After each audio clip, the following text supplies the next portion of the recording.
नमस्कार, मैं हूँ डिम्पल सानन और दूरदर्शन उत्तराखंड के स्टूडियो पे मैं आपका हार्दिक स्वागत करती हूँ, अभिनंदन करती हूँ। दोस्तों, साहित्य चर्चा की इस आज की कड़ी पे मैं आगाज़ आईपीएस माधव की पंक्तियों से करना चाहूँगी कि मैं दिन हूँ मैं रात हूँ, मैं शाम की बाती हूँ मैं खाकी हूँ, कि मैं दिन हूँ मैं रात हूँ, मैं शाम की बाती हूँ मैं खाकी हूँ, तम में प्रकाश हूँ कठिन वक्त की आस हूँ, तम में प्रकाश हूँ कठिन वक्त की आस हूँ, जब बुलाओ मैं दौड़ी आती हूँ मैं खाकी हूँ। और आज स्टूडियो में हमारे साथ जो हस्ती मौजूद हैं वो ना सिर्फ एक साहित्यकार बल्कि साहित्यकार इन खाकी हैं। जी हाँ, मैं बात कर रही हूँ एक ऐसे वरिष्ठ साहित्यकार की जो बड़ी ही खूबसूरती से सामाजिक विषयों को अपनी कहानियों में पिरोते हैं। जी हाँ, मैं बात कर रही हूँ हिंदी के वरिष्ठ साहित्यकार, former DIG, former IPS officer SK Shukla ji की। सर, बहुत बहुत स्वागत है आपका हमारे कार्यक्रम पे। बहुत आभार और सभी दर्शकों को मेरा प्रणाम। सर, सन 1973 में आप एनसीसी के कैडेट रहे। 10 साल बाद 1983 में आप बतौर आईपीएस ऑफिसर चुने गए, जिससे ये साफ साफ जाहिर होता है कि वर्दी से तो आपको बचपन से ही प्रेम था।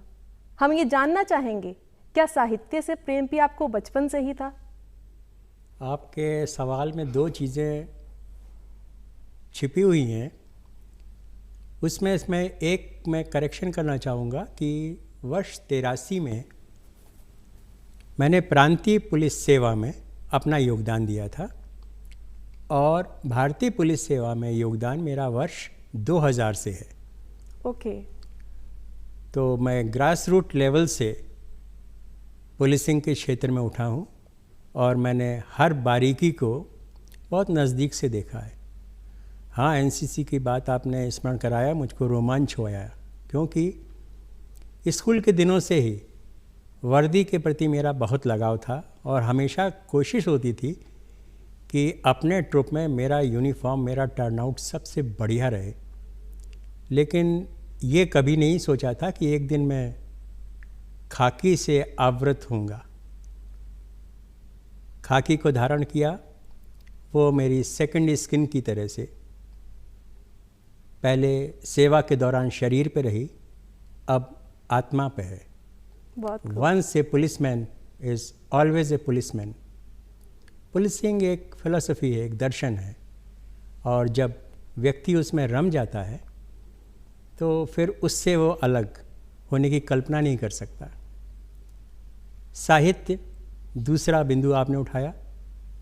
साहित्य संवेदनशीलता का दूसरा नाम है, जिंदगी का दूसरा नाम है, और मनुष्य ही है जिसके पास जो उसका चेतना तंत्र है, उसकी संवेदना है, वो उत्कृष्ट स्तर की है सभी जीवधारियों में, समस्त योनियों में।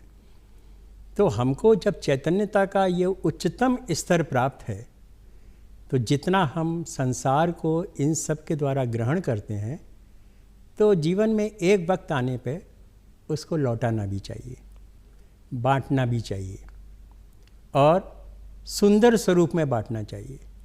ज़रूरी नहीं है कि संसार को हमने जितना ग्रहण किया वो उसका सुंदर स्वरूप ही रहा हो। बहुत बार अनेक कड़वाहट, अनेक दिक्कतें, कथित दुख, हालांकि एक उम्र के बाद दुख और सुख में कोई विशेष फर्क नहीं होता है, हम उन सब को ग्रहण करते हैं। लेकिन वापसी के वक्त हमको ये सोचना होता है कि जो सत्य है, शिव है, सुंदर है, उसी को लौटाएं, विष को अपने पास रोक लें। मैं समझता हूँ एक पुलिसमैन के जीवन में भी यही लक्ष्य होता है। वो दिन भर पीड़ा से घिरा रहता है। आप एक अस्पताल में जाके देखिए, एक चिकित्सक के आसपास सिर्फ पीड़ा होती है, दर्द से कराहते लोग होते हैं, रोते हुए लोग होते हैं। ऐसे ही एक पुलिसमैन का जीवन होता है। वो जहाँ भी जाता है उसे दो ही तरह के लोग मिलते हैं।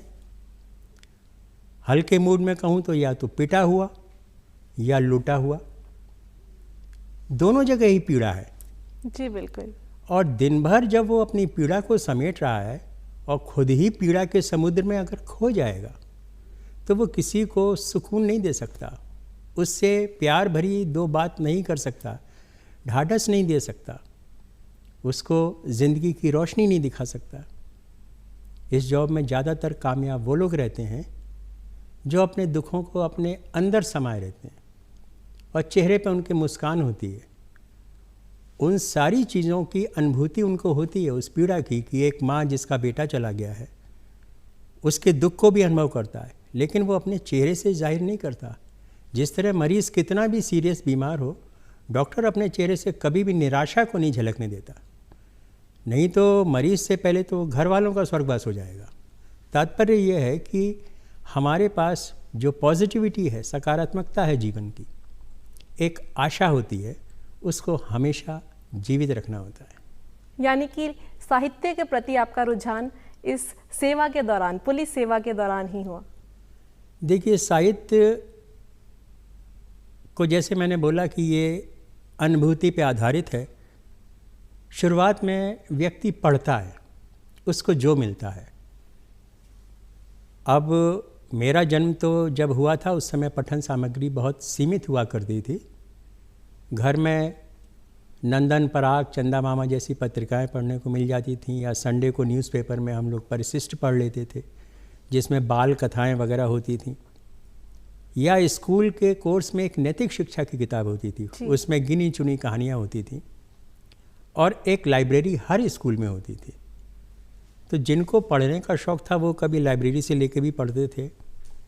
तो मुझको ऐसा आवेग तो कभी नहीं हुआ कि मैं स्वयं जाके लाइब्रेरी से ले लूँ, लेकिन घर में मेरे बड़े भाई थे, उनको पढ़ने का बहुत शौक़ था, और उनके एक शिक्षक थे जो उनको छांट करके बहुत अच्छी अच्छी किताबें दिया करते थे, अच्छे उपन्यास। मुझसे उम्र में वो 5 साल बड़े हैं, तो वो जो भी पुस्तकें लाते थे घर में, मैं उनको आद्यांत पढ़ जाया करता था। कक्षा 6-7 में मैंने उन मनीषी और दिग्गज लेखकों को पढ़ लिया। वृंदावनलाल वर्मा जी को मैंने पढ़ा, गढ़ कुंडार पढ़ा उस समय, विराटा की पद्मिनी पढ़ा, झांसी की रानी पढ़ा।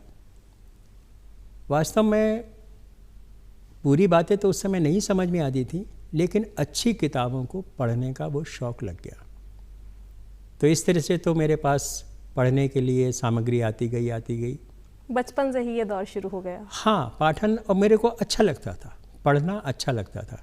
घर में सबको पसंद नहीं था, लेकिन मुझको पसंद था। पढ़ने के लिए कुछ भी मिल जाए मैं पढ़ डालता था। सर, एक IPS ऑफिसर होना बहुत ही बड़ी उपलब्धि है, और जितनी बड़ी उपलब्धि है उससे कहीं बड़ी जिम्मेदारी।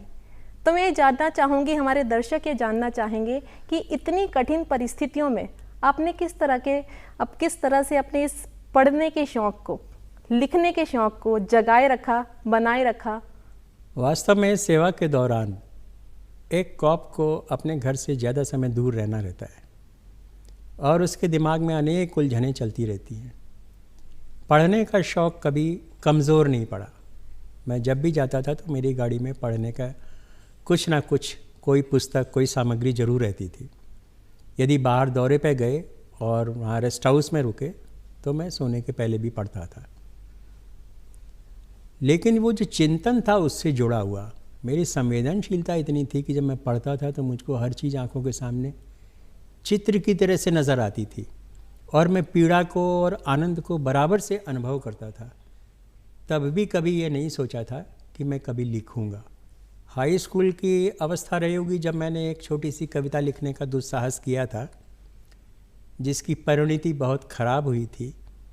जैसा कि होता है किशोरावस्था में, हर व्यक्ति 2-3 पंक्तियाँ लिख के अपने को कवि सोचता है कि मैंने शेर कह दिया या कविता लिख दी। फिर लिखने का साहस तो कभी भी नहीं हुआ। सेवा में ये चलता रहा, और वो कहानियाँ अंतस में इकट्ठी होती गई। अनेक घटनाएं थीं, और मैं इतने तरह के लोगों से मिला तो ये लगा कि जीवन में विविधता कितनी ज़्यादा है। हम अपना एक सेट ऑफ सर्कमटेंसेस बना लेते हैं कि हम इसमें कंफर्टेबल होंगे।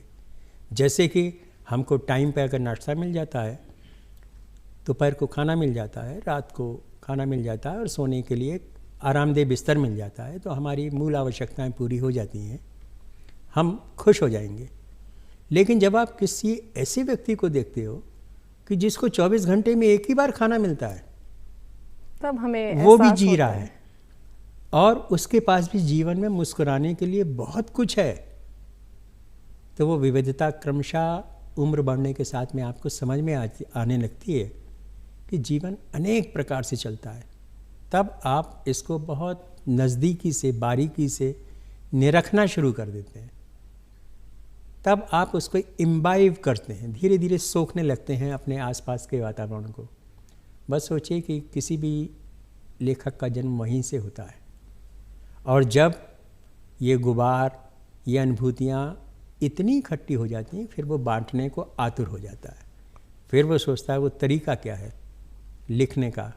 तो सबसे पहले वो लिखने का प्रयास करता है, अपने दोस्तों को, परिवारीजन को दिखाता है मैंने ये लिखा है।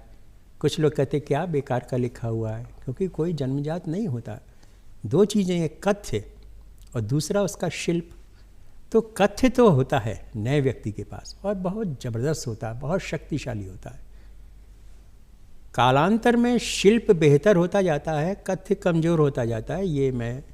ये मेरा स्वयं का अनुभव है। उस कथ्य को परोसना जिस दिन बंदा सीख जाता है तो वो फिर लिखना शुरू कर देता है। और थोड़ा साहस भी चाहिए। कई बार होता है हम अपने घर में भी अपने मन की बात नहीं बोल पाते हैं। कुछ विद्यार्थी हैं कक्षा में, उनके मन में तमाम सवाल होते हैं, वो टीचर से नहीं पूछ पाते। तो कहीं पर कहना इतना कठिन होता है और उसी बात को जिसको आप